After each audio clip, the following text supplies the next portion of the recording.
Oh, hey. Hey, thanks for meeting me here on such short notice. This place isn't bugged, is it? Bugged? Wait, Jamie, what's going on? It's just, you're my only lawyer friend, and I need your professional opinion. Do you see that brand new Hyundai Tucson out there? Yeah? That's all I paid for it. I think I need to get back to you on that. Do you know what you want? Yeah, I do now. Deal's so right, it almost feels wrong. Get the car or SUV you've always wanted, plus America's best warranty at the Hyundai Getaway Sales Event. The guilt is real, but so is the savings. Listen, I don't want to get in your business, but if that's all she paid for it, I'll have what she's having. It's a great day for a new Hyundai at the Hyundai Getaway Sales Event going on now. Get 0% APR for 60 months, plus 0 payments for 90 days on all Hyundai Palisade, Santa Fe, and Santa Fe hybrid models. And check out our other great deals at your Hyundai dealer today. Offer ends September 2nd. Call 562-314-4603 for details. What makes a great pair of glasses? At Warby Parker, it's all the invisible extras without the extra cost. Their designer quality frames start at $95, including prescription lenses, plus scratch-resistant, smudge-resistant, and anti-reflective coatings, and UV protection, and free adjustments for life. To find your next pair of glasses, sunglasses, or contact lenses, or to find the Warby Parker store nearest you, head over to warbyparker.com. That's warbyparker.com. Don't ask me to talk. And welcome to another exciting edition of Don't Ask Me to Talk. I'm one of your podcast pals. I'm Eric Ryder, and my co-host. That's me. I'm Stacy. I'm the other one. Stacy Heller. I'm here. I'm present. I am highly caffeinated and highly medicated at the moment. Fantastic. Ready to go for the show. Always ready to go for the show. Well, thanks everybody for tuning in or downloading us, however you get the show. We love having you along for the ride. If you've never joined us before, you should know that we are conversational off-roaders, if you will, in that we never met a tangent that we didn't like. So we're not afraid to get off the freeway and explore some of those back roads with our conversation here. And some of the stuff we like to cover is pop culture, our cultural blind spots.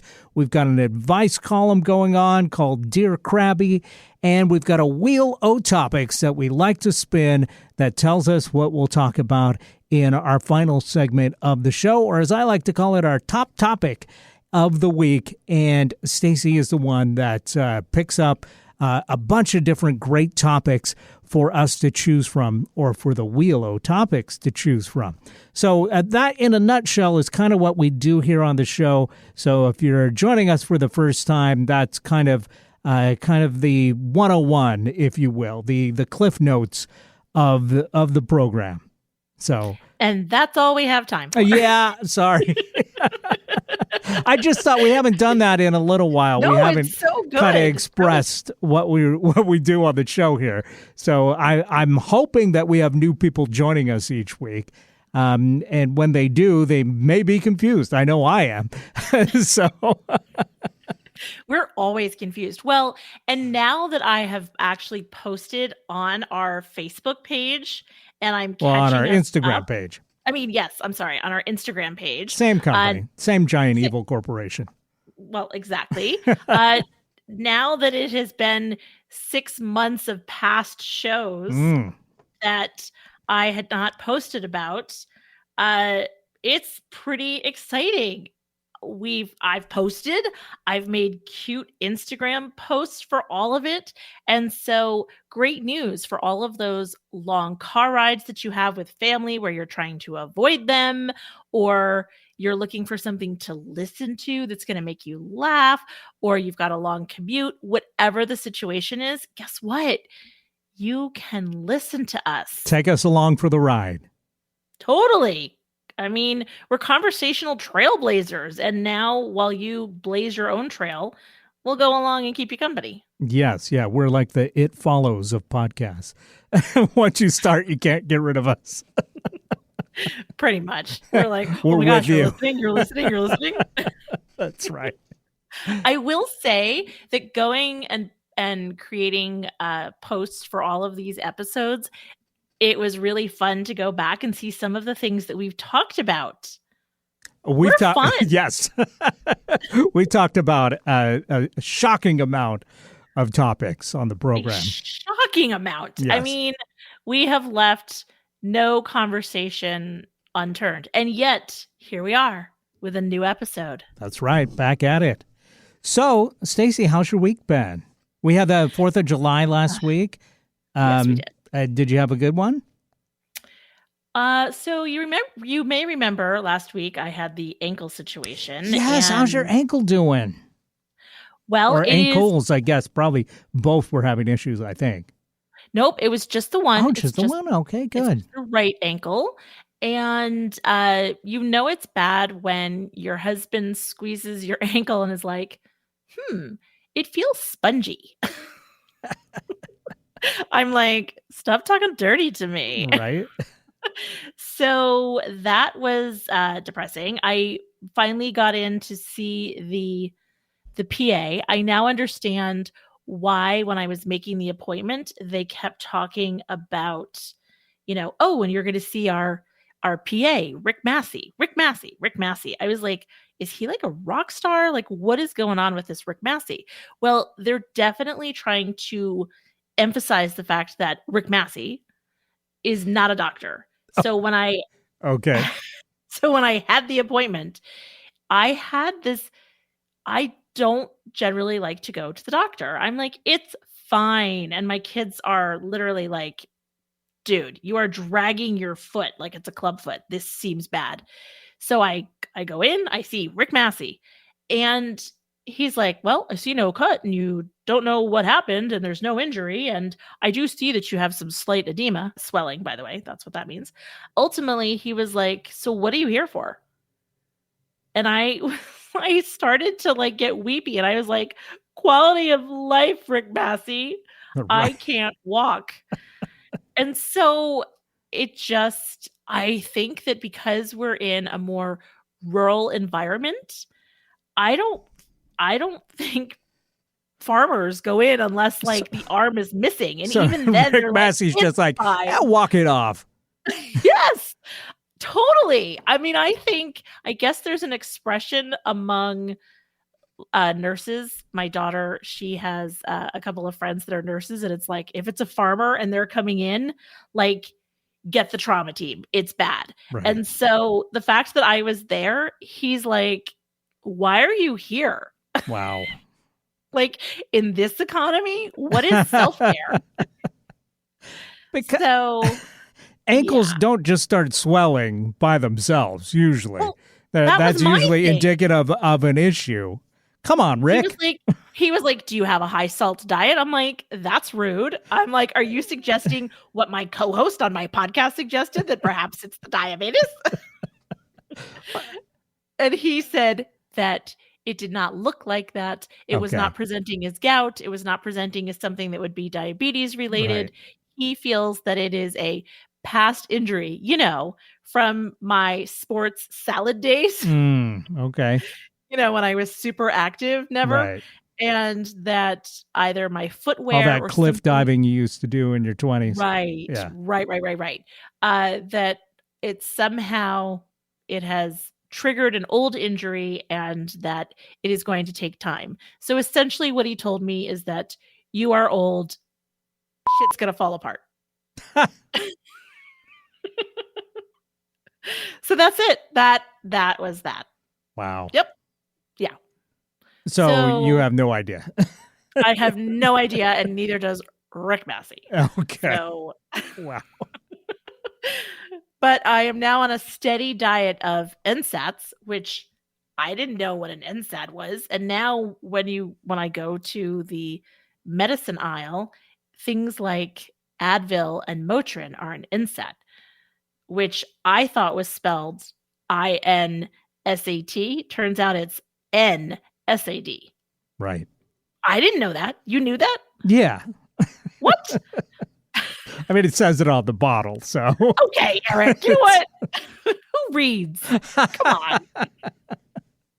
Fair enough. Jeez. So anyway. But are you at least feeling a little better then, in less pain? Now you got the inside boost. No, not really. Yeah. I keep overdoing it. I keep being like, it's fine. This is great. And so then I'll like walk around or I'll walk on the beach or I'm doing whatever. And it's like, no, that was a bad idea. Like 4th of July, I was on the beach watching the fireworks.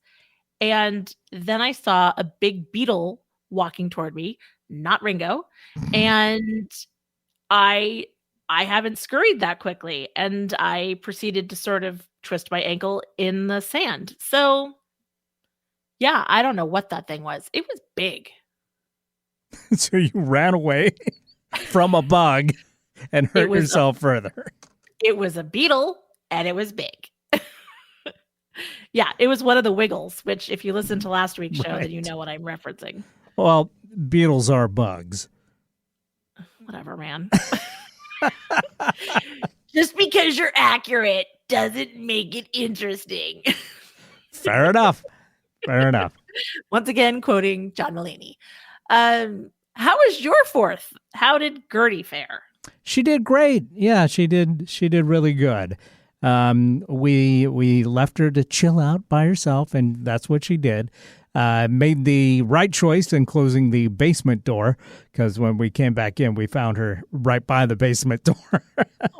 So she would have gone to seek refuge in the basement and then not been able to get back up the stairs, because she's done that before. So I felt a little bad there, but through the night, we had the sky booms, and she basically just chilled out in the hallway, and she was fine. So, she did good. The Tacoma display a little bit shorter this year than usual, and really? A little bit further back than usual in the bay. They placed it a little further away from the viewing area. And so for probably the first 10 minutes of the display, I was thinking, well, this isn't our display. That's Federal Way. That's Vashon. I enjoy it, but I'll get ready to really enjoy it when the Tacoma one kicks in. And then it dawns on me slowly, wait, this is it. I better start enjoying this now. So, and then then it was over within 10 minutes. I was like, wow. Because it's expensive, I guess. Yeah, it is expensive. They were, this is the tariffs in action, folks. But they used to be, we used to get 30 minutes of fireworks, and this year we got 20. So, shrinkflation is real. Big time. We had the same thing. So the town of Oroville, they put on a display and they really put it out to the public to make it happen. Like they were doing a Chamber of Commerce type fundraiser where you could buy t-shirts and sweatshirts to really fund the show. And it was like, this is what we've got. And they did actually a really good job. It was incredibly windy that night though. So normally Veranda Beach as a resort does a little display. However, that was going to lead to certain death and destruction. And so they did it the next night. All right. Yeah, that makes sense. It's, do they do it synchronized with music? Possibly. I think you would have to dial into a radio station for that. We were at a restaurant, so they had their own music going, and it definitely was not synchronized to the fireworks at all. So, but details. Yeah, it was fine. So, yeah, we had a nice meal, hung out with my dad, watched the fireworks, had a good time. So, it was, a very decent, complicated feelings about America Day. Let's put it that way. Right? Big time. So what we did is what any American would do on the 4th of July in the afternoon. We went to Canada. We went why not? Wine tasting in Canada. We went to do 2 different wineries, and we basically spent part of the day apologizing. And the Canadians, being the lovely, lovely people that they are, were like, we know, we understand. It's okay. We get it. We get it. Like, enough said. And yeah, so we were just like, let's get out of here. Mm-hmm. And let's, let us exercise our independence and go to Canada. So Sounds like fun. I've been dying to get back to Canada for a long time and still just haven't had the right moment. But I am planning a trip finally to get out of this country. Yes, yeah. Planning on going back to Europe this fall. So I've been. Wait, don't tell me Ireland. Well, that is a possibility, but not sure 100% yet where all we're going. But we know we're going to start in Iceland. Because it's been a long time since I've been to Iceland. I've been dying to get back ever since I went the one and only time that I went back in 2009. Been. So, we're planning on that, and I'm pretty excited to finally get a chance to go back, and then going to visit the UK because there are some concerts that I want to see that are happening there. So we're going to kind of tie it into that. And then where we go in between. Oh, and Paris. That's on the agenda too. Because there are, again, concerts that we want to see. We're putting that in there and trying to make it all line up. And it's kind of doing my head in at the moment. All the details just kind of swirling around in my brain. But I'm very much looking forward to it when we eventually do get over there. I know a really good travel agent, and she charges a flat fee that is really not that expensive. So I'll tell you all about her later. Okay. Because it is when you're traveling to different countries like that, and you're trying to coordinate. Also, when you're bougie / lazy / slightly intimidated by travel, like say me, having somebody that can very easily and clearly help you get from point A to point B is huge. I got to say, I'm pretty good at planning these things, but the last time the girlfriend came with me on a trip to Europe, this was pre-Uber, and it was actually pre having cell phone coverage over there. I mean, you could get it, but it was like really an expensive thing, and it was a hassle. But now it's just like, okay, well, now you just pay a little more on your regular phone and you've got coverage. And there's all these apps and stuff that are super helpful that didn't exist before. So I'm actually looking forward to this time it being a little bit more relaxing for both of us. Well, that's good. Is she good at organizing things? I think so, but she has no interest in planning She's this. She's along for the literal ride. Exactly. Yeah. So I keep like running stuff by her, and she's like, that sounds fun.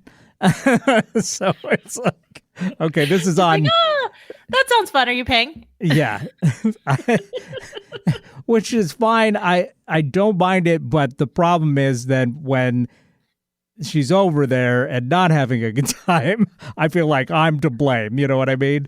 Yeah. So, but that you gotta contribute if you if you want to have a guaranteed good time, you gotta share the blame. Well, I mean, that's the thing about, like, I feel like when you travel in a group or as a couple, it's like lead, follow, or get out of the way. Yeah. Like, you have to decide, and you have to know like who you are in the group. So if I'm with a group, I am all about like follow, right? Like, tell me where you want me to go, and I am up for all of it. Maybe not the cliff diving, but I am generally like, great, I will go. In other situations, I'm you can't do the cliff diving anymore because of the ankle. The ankle, right? Yeah. Spongy ankle. You got that all out of the way when you were younger. Exactly. So yeah, I just, and if you're not gonna lead or follow, then you're the one that needs to get out of the way. Uh-huh. Well, that's exciting. Yeah. You love doing that. So yeah, we should have a great time. So I'm really looking forward to that. So we'll have to record some shows in advance, possibly. Or like maybe while you're abroad or something. The time difference, I think, not gonna makes it You're tough. like, I am not going over there and doing this show. Love it. Love our listeners, but also no. Well, Not fair. you would be up at 3 a.m. And so I don't know. I would do it for you, okay. Eric. All right. We'll see. We'll figure it out. Anyway, okay, so that's exciting. Yeah. What else is going on? What else is the haps, as the kids say these days? I think maybe I don't know. Yeah, it's been a laid back week. I with the holiday, which was good. I got in a couple bike rides, which was good. Haven't done that in a while. But my phone flew off my my phone mount on my bike with a Bluetooth speaker, and the speaker and the phone flew off a couple times. And so when I got home, I was like, I need to tighten this thing up. So I did, and now it's fine. But the good news is no cracks in the phone, which is, I was worried about that. But so now I can advertise this case if they want to. If they want a testimonial, I can give a testimonial from my phone case. So I also had a biking incident. So going around the resort, walking, it's an embarrassing thing. So I've been riding my bike because it's an e-bike. So I can just sort of pedal, but really just hit the throttle and get where I need to go. And there I was riding around, minding my own business, looking pretty cute on my bright yellow bike with the wicker basket in the front, like, oh, I'm so cute. And then the seat fell. Whoopsie. I was like, are you kidding me right now? And of course I was passing a bunch of kids, which I have to tell you, the scariest group in the world is possibly preteens.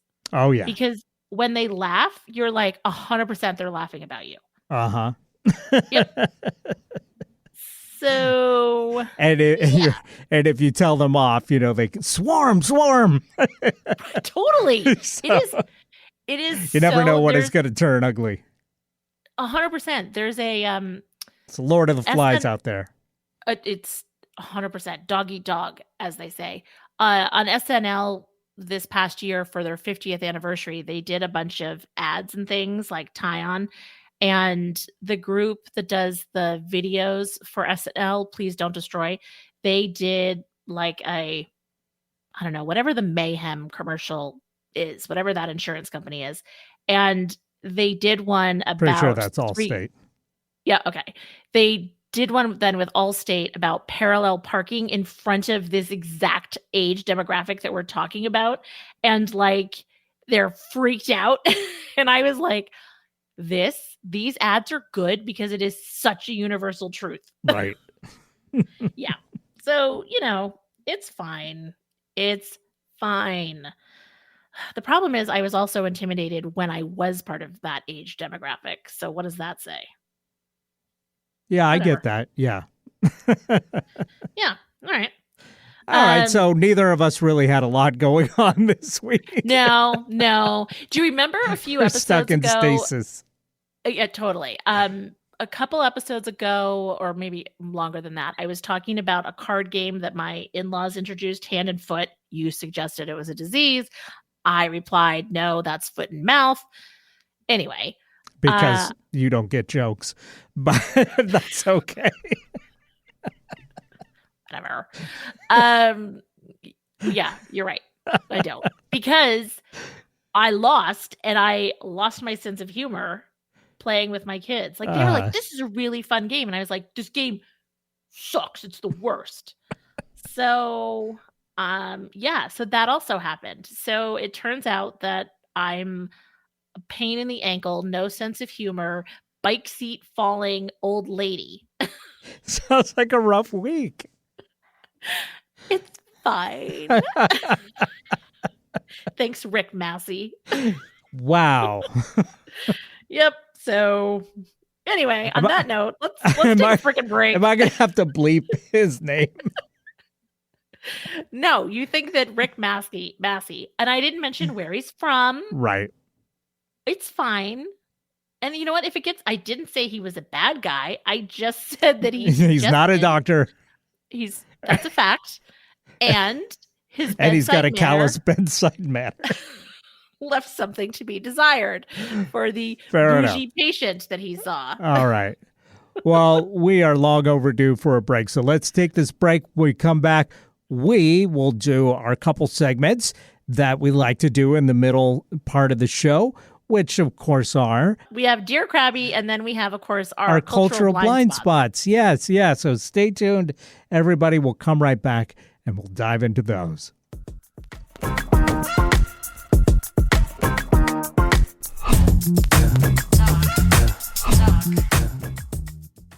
Hey, I'm Stacey Heller. I'm one of your podcast pals, along with Eric Ryder from Don't Ask Me to Talk.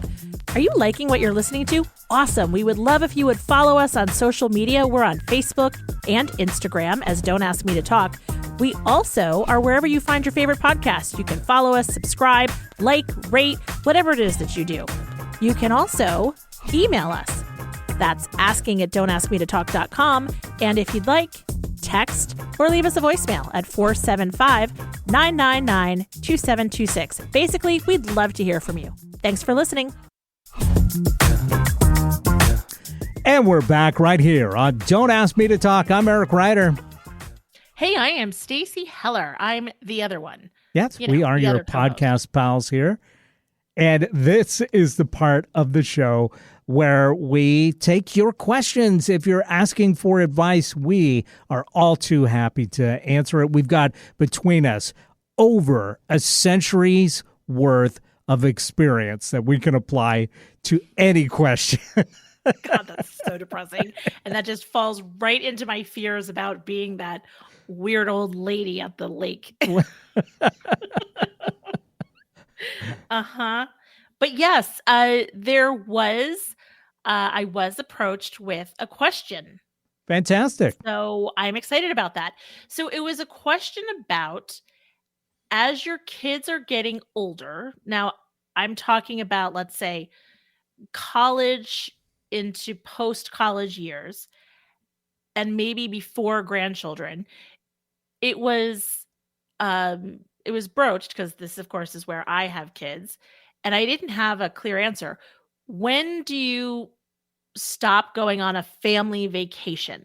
And it's an interesting thing to think about, because there's a difference between a holiday, right? So what's interesting is, like, for my kids, for instance, they have to take vacation days to come home for Thanksgiving and for Christmas and those kinds of things. Mm-hmm. And so for them, that's using some of their vacation time. Right. You're talking about a destination vacation. I'm talking about a destination vacation. And, at what point do you stop doing that? Now, of course, my son, ever the smarty, was like, when you stop paying? I was like, oh, I see how it is now. Which is probably also true. Like, he's being funny, but also he's not lying. Probably, I'm going to guess, maybe when significant others or you're vacationing with friends. I don't know. I mean, I suppose you can't make the assumption that your kids are going to come with you on vacation forever. I mean, Right. When's the last time you went on vacation with your family, or a parent, or one of them? Never. What? Never got on vacation with my family. Now, we've done road trips, and That is no vacation. gone up to see grandparents and stuff like that. But we never, flew to France and left one of us behind or anything like that. But in lieu of that, my family would go camping every year in the summer, and then whoever from the family could make it would go to the same state park, and they would reserve their camping sites like months in advance, and try and get them to close together, so we'd be in a kind of a family cluster. Okay. So, So that seems like a reunion type thing. yeah, that's exactly what it is. But it was like a yearly thing. And that was essentially the vacation for everybody. Go camping on the coast. So, yeah, for me, it seems like if you're 18, then you're responsible for your own vacation. Wow. Before that, if you're taking a vacation, you got to take your kids. It's like us, we got to take our dog any chance that we can. We can't always take her, but any chance that we can, we definitely do. So, with kids, it's like, well, they can go anywhere that you can go. So yeah, you take your kids. That's part of part of having kids. Now, when they get a little bit older, maybe they can be supervised by somebody else, or they're less interested in going on a vacation because kids get surly when they're teenagers. Right. Like goth kid on vacation. Yes. Watch that SNL skit. And they're having less fun going on the vacation than staying at home. Then maybe there's a conversation there. But if you've got kids that are excited to go with you to Williamsburg or wherever, then you take them. That's not a vacation. Yeah. That's a family field trip. I mean, that's a vacation for a lot of people. It's true. Yeah. I mean, I think what it really comes down to is, I guess what I would say to people that are wondering about this kind of thing, it's really specific to your family, which I know is a cop-out answer. But the thing is, like in your case, you're a product of divorce. The whole family didn't get together and kumbaya and let's go here. You've talked in the past that, money was a little tighter. So your family wasn't going on a Griswold family vacation in Europe type thing, right? And you're like, ugh. I mean, generally you're where the Krabby comes from sometimes, in Dear Krabby. And yes, you're welcome. And, and then, Pete's family, he grew up where the whole frickin' family would go to Italy. And it was like somebody was studying abroad in college. The whole family went, literally from grandparents down. And so that notion has permeated into our family. And, now we plan a vacation, and Pete and I went to Portugal a couple years ago, and Will was like, not to be weird, but can I go with you guys? Because my friends are lame. They're super poor. I have some money saved and I'd love to go to Portugal. And so we were like, absolutely. And, so join us on the vacation. And he paid his own way. And so, we were going on vacation with our family, with him. With a family member. Right. Yeah. Exactly. Yeah, I think that's different than the whole family gets together, like you were talking about with Pete's family. That seems wild, that take the whole family. Right? I like the idea of here's a destination, and then everybody can go if they want to, if they can get the time off, etc., and they pay their way to that destination. We're going to be here at this time. We'd love to have you around, but you don't have to be. Yeah. Well, and one of the things that we've talked about is we're talking about selling the house that we've lived in for the past 17 plus years and downsizing. And so, the kids are like, everybody's cool with it. Nobody's like, you can't sell the memories. They're all like, yeah, that tracks. But then Thanksgiving and Christmas. So now we're sort of like, hey, let's go somewhere and we can get an Airbnb and you guys down next year for Thanksgiving or Christmas. It's really about being together. Again, that's vacation days off for them. But, I feel like there's so many ways to skin a cat. It's an obvious thing. Pay attention to your family, pay attention to what makes sense, and don't make assumptions that your kids are going to want to hang out with you. And you're not that fun. Don't skin cats. Well, of course. Yeah. Don't skin cats. It goes without saying. So anyway, I think basically it's got to be a family meeting. Don't make assumptions. That's, what happens when you do that. Right. But I think the cutoff is they're an adult. They're living on their own. There's no expectation for them to come with you on your vacation. And by the way, wouldn't you finally be like, some alone time, especially if you're still married at that point, like, you can reconnect with your partner. Right. We don't have the kids anymore. Now we can travel, that sort of thing. That's when you do it, 100%. Yeah. 100%. And, it's obviously different strokes for different folks, whatever works for you. But yes, what you're saying, you're finally an empty nester. The last thing that I want to do is be like, hey, we're flying south for the summer, y'all, or for the winter. Y'all want to come? No, thank you. Right. Yeah, I'm also a little crabby too. So anyway, all right. So there you go. You're welcome. I will share this with the people that were asking. And by the way, if you have a question that you want to ask Dear Krabby, clearly we are not against giving the unpopular opinion. Like, that's the whole point. We're going to share our 100+ years of experience. We keep it real, man. We do keep it real. We spill the tea on Doug Massey or Rick Massey. It's Rick Massey. I'm not afraid to name names, people. Anyway, but let's talk about cultural blind spots. Yes. Let's bring up the energy. Okay, cool. Well, did you do homework and check off a cultural blind spot? I was really, I was hoping to, and I'll tell you what I considered, but didn't get to. I have never seen Independence Day, and I thought, oh, hey, it's Independence Day weekend. Maybe I'll watch that.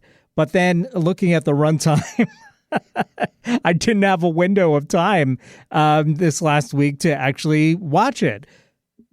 But how long is it? Is it 2+ hours? Yeah. Wow. And then the other thing I got kind of stuck on, it was like, oh, well, I've never seen Armageddon either. Should I watch that or should I watch Independence Day? So I ended up watching a video that compared the two. And I tell you what, after watching the video comparing Armageddon and Independence Day, I thought neither of these ones look really good to me. Okay, but So one of them I has still Steve have- Buscemi in it. Yes. So that, for me, tips the scales. They both look like they had some decent casting. Like all actors that I've seen in other things and have enjoyed. I'm just saying both of those movies look like the kind of stuff that I have as a cultural blind spot because I don't see like big disaster movies just, so they can throw in a bunch of stars. It just doesn't necessarily appeal to me to begin with, which is why 30 years later or whatever, however long it's been, I still haven't seen these things.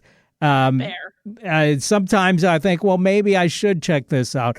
But on those two, I don't know. Maybe next Independence Day, I'll check that one out just because I know that is one that gets referenced a lot. So at least I'll have the oh, okay, I get it now. That's what they were referring to kind of thing. But I tell you what I did instead.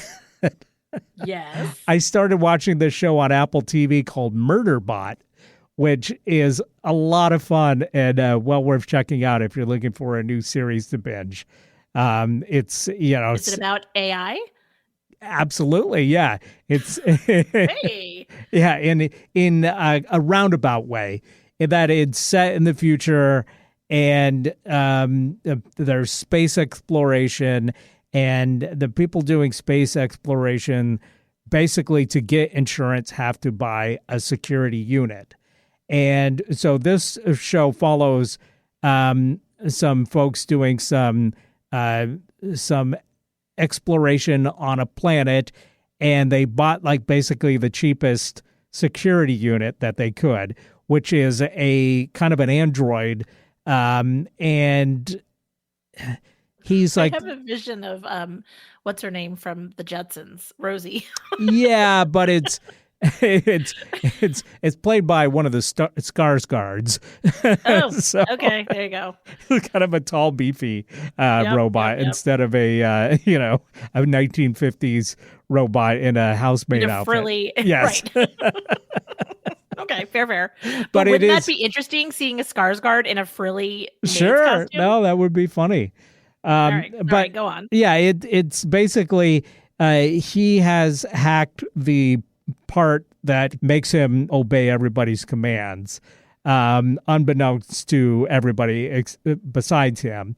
And he just wants to spend his time binging TV.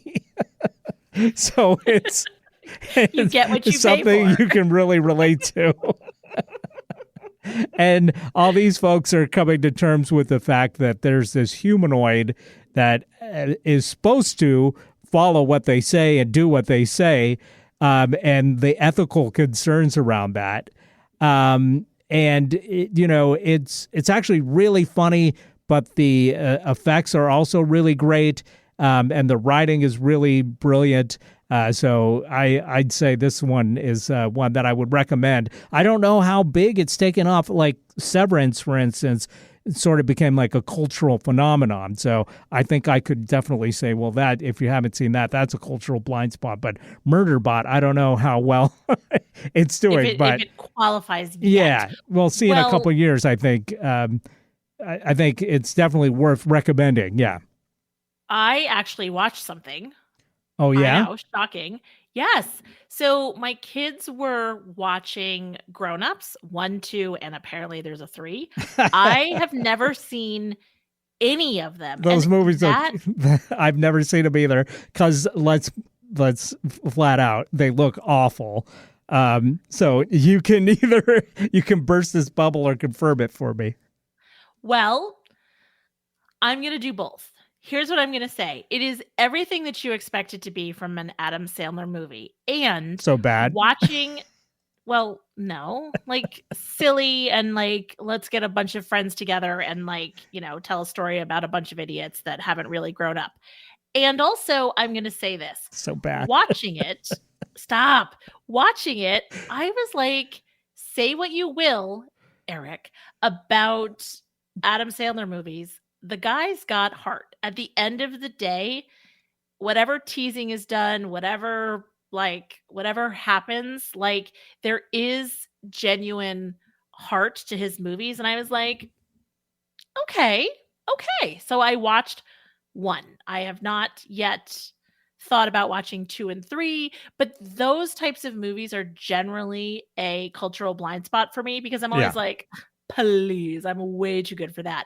But then I see but turns out you're not. well, but the other guys, that's a freaking funny movie. I don't know that one. That one, I think it's Will Ferrell and Wahlberg. Mark Wahlberg? Yeah. It's funny. And Step Brothers, it's that's funny. So it pains me to say it because I like to think that I'm better than such nonsense. But you know what? I'm not. Sometimes a good dumb laugh is a good dumb laugh. Yeah, there's nothing wrong with that, for sure. I've definitely watched some big dumb comedies in my time. I just, for whatever reason, his brand doesn't appeal to me. So, and those particular ones, the Grown Ups franchise, looked particularly bad to me. But many, many times a trailer can look awful and then the movie can be, better than you expected, or the other way around. Of course, the trailer can be fantastic and then the movie is just awful. So, yeah, the fair. All I'm saying is I don't know. It had a little heart. I hope that someday you find yours. Thanks.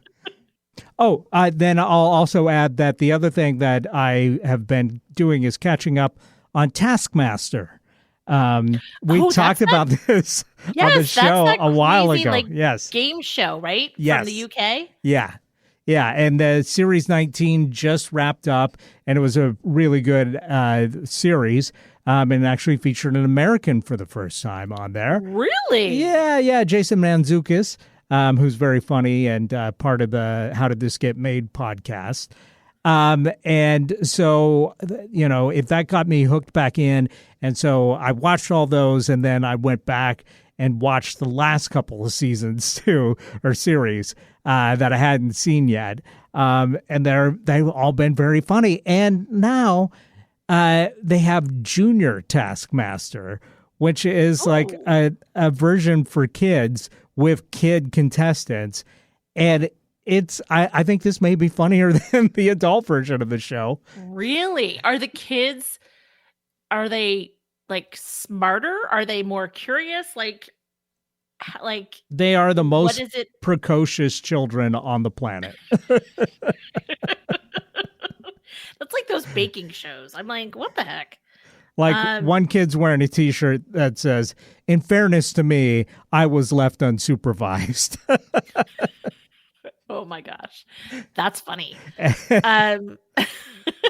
Okay. So are they more clever or like, because I feel like, and it's interesting that this is sort of ties into what our topic is today, which is about homework. Yeah. I feel like kids these days, kids these days, I know I'm sounding like, Aunt Crabby. They have a little bit of like a cheat code mentality. Like they're used to watching things on how to get past other stuff versus figuring it out themselves. You know what I mean? Like we all had to like figure out how to get places and how to do things, and like, multitask and I don't know, look up a subject that we're writing a report on. They're like, hey, AI, tell me what it is that I need to do in order to like organize my time and start a business and also write a paper for me on the Roman Empire.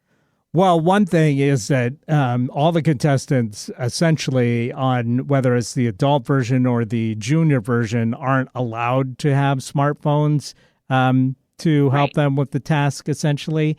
So I think that makes the difference.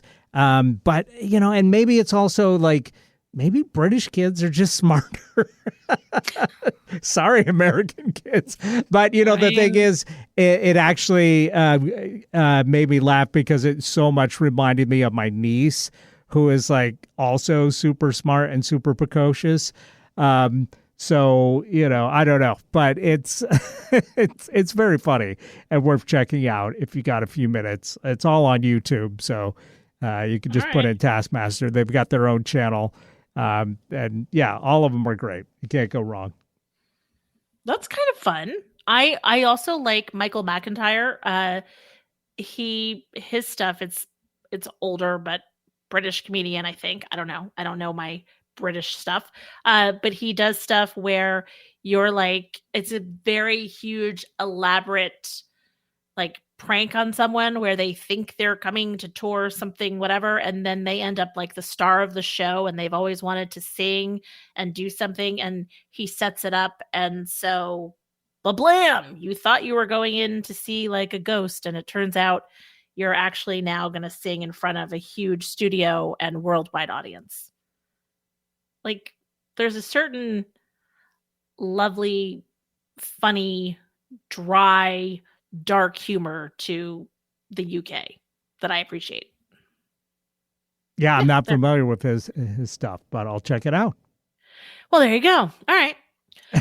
Well, and that's this segment done and dusted. Before we take a break here, are you ready to hop into our cultural blind spot challenge this week? I am. Are you? I think I'm ready. I'm ready to do it. And for folks that have been listening for a while, you know that is, we are going to watch the Godfather trilogy. We made an offer. If it takes us all summer, we're going to do it. But I think we can agree this week that we can both individually watch the Godfather 1, right? Yep. Okay. I'm in. I'm on it. All right. That's what I'm doing with my weekend. All right. I cannot wait to have a Siskel and Ebert moment and discuss our thoughts. I have a feeling yours are going to be highbrow and mine are going to be like, okay, that one character was super cute. We'll see. whatever. But for the 10 people out there in the world that have been trying to decide whether they want to watch the Godfather trilogy, and we're amongst those 10, this will be helpful to you to know our opinion. So can't wait. Yeah, watch along and like tell us what you think. We'd love to know. If you want to do that, it's really simple to get in touch with us. You can either email us at asking@don'taskmetotalk.com, or you could actually text or call and leave a voicemail at 475-999-2726. We would love to hear from you. Absolutely, we would. We got to take a break. We'll be right back with more Don't Ask Me to Talk. We'll hop into our top topic of the week, which is homework. Ugh. And here we are talking about homework in the summer. Something's I know. wrong with us. Summer school's the worst. Stay tuned, everybody. We'll be right back.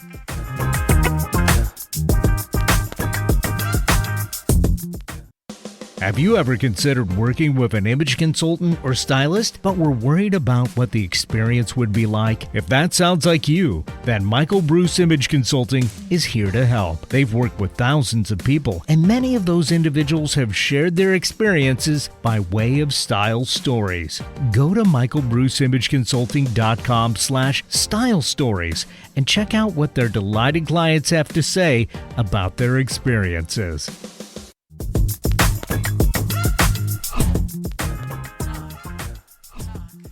And we're back right here on Don't Ask Me to Talk. I'm one of your podcast pals. I'm Eric Ryder. Hey, I'm Stacey Heller. I am the other one. Yay. And you may notice that Eric does most of the intros, and that's because pretty much recently, every time I try to do one, I totally fumble the bag. The bag? Yeah, like the ball. I fumbled the ball. I fumbled the bag. Like, see, I already fumbled. Whatever.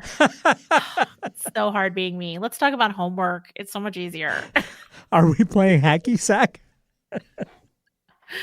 Yes, we are. Because that's what you do when you're at school. You do homework and you play hacky sack. That's right. Hey, this ties in. Beautiful. And you know what? I don't play it well because practicing is like homework. Yes. I can see that. You had to think about that. I mean, that is your homework if you're learning a musical instrument. Your homework is go home and play Turkey in the Straw 100 times or whatever, So that's absolutely right. Yeah, practice is homework. Yeah. Sometimes practice can be a little more fun than homework, I think, though. Yeah. Depending on what you're practicing. I was just going to say, I think it's about the topic. So, so this week's topic, I'm waiting for you to do the thing that you always do every week. Well, if you shut up. Oh, okay. I am just kidding. Uh-oh, she's really mad now. No. I'm just waiting. She hasn't been this mad since Rick Massey told her, "Why are you here?" And you know what? I'm getting equally emotional. So just anyway, get to it, mister. I'm sorry. I'm just kidding around, of course. But the thing is, each week, not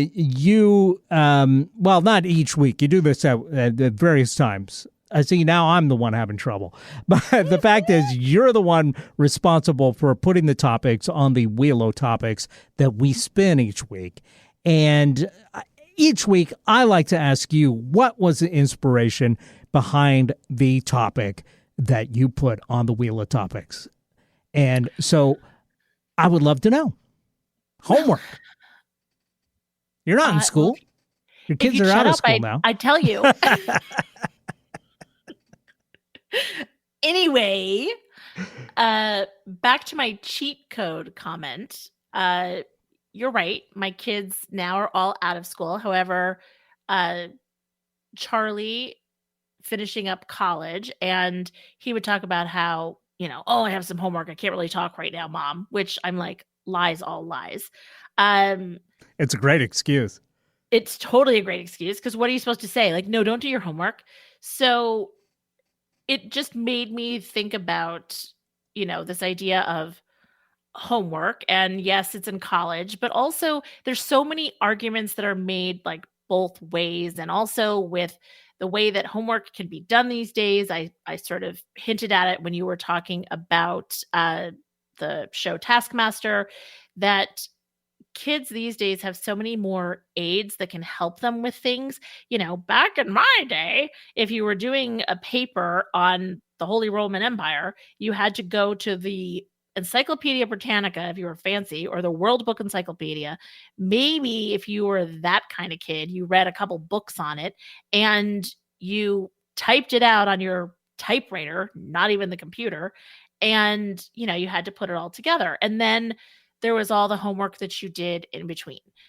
Now, because we live in a crazy place where parents are getting very involved in education, it's like my child doesn't have time for homework because they're doing select soccer and they also are doing select ballroom dancing, and they also have to go to church school, and they are working on their merit badge where they cure cancer. And so we really don't have time for homework. And, so there's a lot of people that have different thoughts on this. So I thought I would ask you your thoughts. All right. And and of course now it has become kind of a hot topic in that a lot of like college age students, and I'm guessing high school now probably as well, having AI write their papers for them. Yep. And then on the other side of things, teachers are using AI to grade their papers. Totally. Totally. Yeah. So it's the pot calling the kettle black sort of thing happening with AI too. Which I think both things defeat the purpose. But I'm sure people got arguments on why it's good on both sides of that. I don't know. But yeah, you're right. When we went to school, it was none of that. We had to do everything ourselves. Yeah. And we had to walk both ways to school uphill, which I don't know how that worked, but still, it's kind of an interesting thing. I will say that when my oldest daughter was in high school, she was really struggling with math. And Same. We ended up, right. So we ended up having her she got like a D. And in high school, you can do you can retake a course and try to get the higher grade. And so she did it. And she worked with a tutor who actually reversed it. And they did the homework together, and then you learned about the content outside on your own, so that the kind of the learning part you could do at your own pace in whatever way made sense for you. And then the doing part was done with the teacher, and that made a huge difference. Yeah.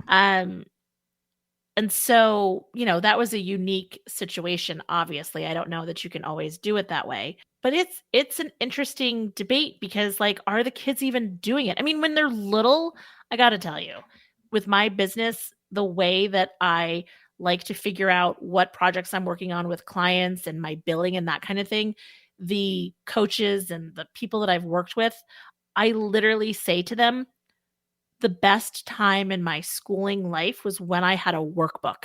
I pulled out a couple of perforated pages and I filled those suckers out, and I knew it was very clear what I had to do. It was simple, and I learned something, and it engaged my brain. And so I have created worksheets to do things like who I'm working with on projects and, my client stuff and billing, because that makes sense for me. But otherwise, sometimes homework, it's like, what's the point? I don't know. Yeah, no, I agree. And I've always hated homework. When I was going to school, it was just the worst in my estimation. And the thing was, I was one of the rare students that actually paid attention in class. So when we came to taking a test on what we went over this last week, I always did well on those tests because I listened and I absorbed the material. But when it came to the end of the year or to the end of the quarter or whatever, my grade would be dismal because I did not do any of the homework. Which I never thought. I never thought that was fair because the whole idea of school was you learning the subject. You're in school and you're learning the subject. You should get a good grade for that, I would think. But no, it was all about the labor of doing homework, which I just did not want to do. I could not bring myself to do homework. I don't know. There was like a block for me. I was exhausted with school by the end of the day, and I wanted to do other stuff. And so, it was really difficult for me in school. But again, all my teachers always said, he's very smart. He's not living up to his potential. Classic. All this stuff, and but he's just not doing his homework. Well, so what? What I thought, Yeah. Well, and that's the thing. I mean, I really feel like I sort of hate this word because of how overused it is. And I know it's hard for teachers to do this, but it's like you have to be a little fluid in this, right? Yeah. So there's the kid that, like you, is paying attention and gets it and is maybe engaged in class and clearly is getting the content, but they don't want to do the homework piece. And so, you know what? Maybe they don't have to. And then there's the kid that, they are quiet in class and, they're not really paying as much attention for whatever reason. And so they need the reinforcement of doing homework and they are better on their own. Yeah. Or there's the kid that, the way that they want to do the homework is they want to write up note cards or draw pictures or whatever it is.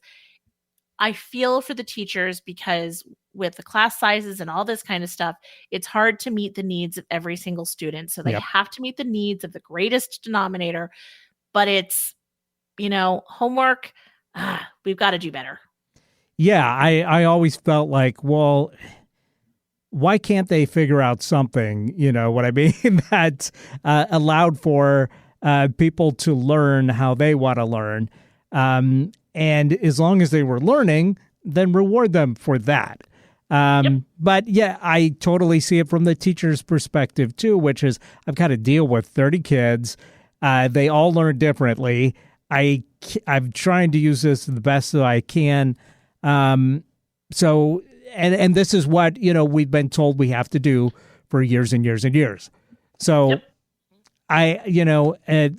ultimately those bad grades, you know what?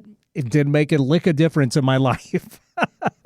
Nope. So, that's something to remember too, I think, if you are in school, is that it's important to learn. That's the most important thing. And if you're learning, then, the grades, who cares? If you're trying specifically to get into Harvard or Yale or whatever, okay, right. That's a big thing. But if you're not going to the Ivy League, then who cares? Right. And I'm sure there's probably teachers and parents losing their mind right now hearing an adult say that to anybody. But I think more adults need to encourage kids to figure out their own path and to know that the American dream of guaranteed jobs and guaranteed happiness by going to college and getting a profession in, a white collar type industry, it doesn't make sense anymore. It takes a lot of people to make the world go round. Know who you are, advocate for yourself, and, work collaboratively with your teacher. Yeah. And get the most out of it. As you say, the important thing is that you're curious and you learn. Right. And you may not learn the same way that everybody else does. So, speak out about it. Tell people what you need. I got to say, there was lots of stuff that I learned in school that I've completely forgotten. And I kind of wish I hadn't whiled away those hours on that stuff because I'm not putting geometry to use for anything. I'm sorry. I'm not putting algebra to use for anything. I'm sorry. But you know what? I think so many kids don't understand basic stuff when they get out of high school, like how to balance a budget, how to not go into debt, how to use a credit card responsibly. I feel like there's so many life skills that could be taught in school during those times. And I feel like, hey, if you're on the pathway to being an astrophysicist, then absolutely you should be from day one learning like your algebra and your geometry and your trigonometry and all that stuff. But or at least if you're going to require some of these maths, can you at least explain to me the practical use of them and give me practical examples of how they're used in life? Because I, at the time, failed to see any. And even as an adult, I failed to see any. And I know that stuff is so critical for STEM, right? For science. Oh my gosh, yes. Yeah, and for science and engineering and all that stuff. But if you know that's not your path, then should you be required to even, be in the kiddie pool of that stuff? To me, that never made sense. Well, and it's all really good points. And, it's funny. My husband says that AI is like calculators, right? So there's so many people that are like, oh, you can't use a calculator and whatever. And it's like, okay, but you have to know what to plug in the calculator to get the answer. Yeah. And so, AI, certainly there's concerns, but also you have to know what to plug in order to get the answer. Yeah. And, so that's where the curiosity and the interest in learning ultimately is going to really make the difference and is going to help you make the grade. And this is another PSA brought to you by Don't Ask Me to Talk.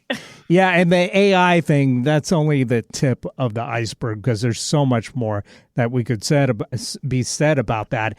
And it worries me to no end because when you think about like these incredible applications that they're saying, oh, this can be used for, in science and in medicine and stuff. And I think, wow, that's amazing. Thank goodness for AI. But then when I do a Google search and then the basic facts that the AI summary is giving me are completely wrong, I think, oh, crud. Yeah. A whole bunch of people are going to be murdered by misinformation thanks to AI. Yeah, it's very worrisome. And then you think about the environmental downside of the use of it and how much energy it takes. It's mind-blowing. And totally. Yeah, how we're at this with no regulation. But here we are, and we're out of time. So maybe we'll have to put this on the wheel and talk about it more in depth in the future. Actually, I should put AI, or maybe it'll put itself on the wheel. It's entirely possible. So there you go. All right. Well, an interesting conversation. And I have to say, sometimes we're surprised by the topics and how it really generates some real genuine thoughts and feelings, and sort of like an Adam Sandler movie, dare I say. Sure. All right. Well, let's find out what we're talking about next week. And the wheel is spinning, and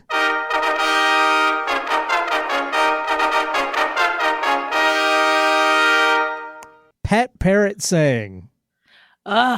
If you had a pet parrot and it could only say one thing over and over again, what would you have it say? Next topic. Well, that's the quick answer, but Right. we're gonna talk about this. Okay. That's And what I you'll be love about so the glad. wheel of topics. We can go from something where we run out of time because it's too big of a philosophical topic to, completely cover everything, to a 30-second possibly segment. We'll find out. Well, we used to say that this show goes from the sublime to the ridiculous. and Absolutely. that's a perfect example of exactly what we do. I'm going to get some crackers ready. Eric wants a cracker. Hey, thanks for listening. We appreciate you. Have a wonderful week, everybody. Take care.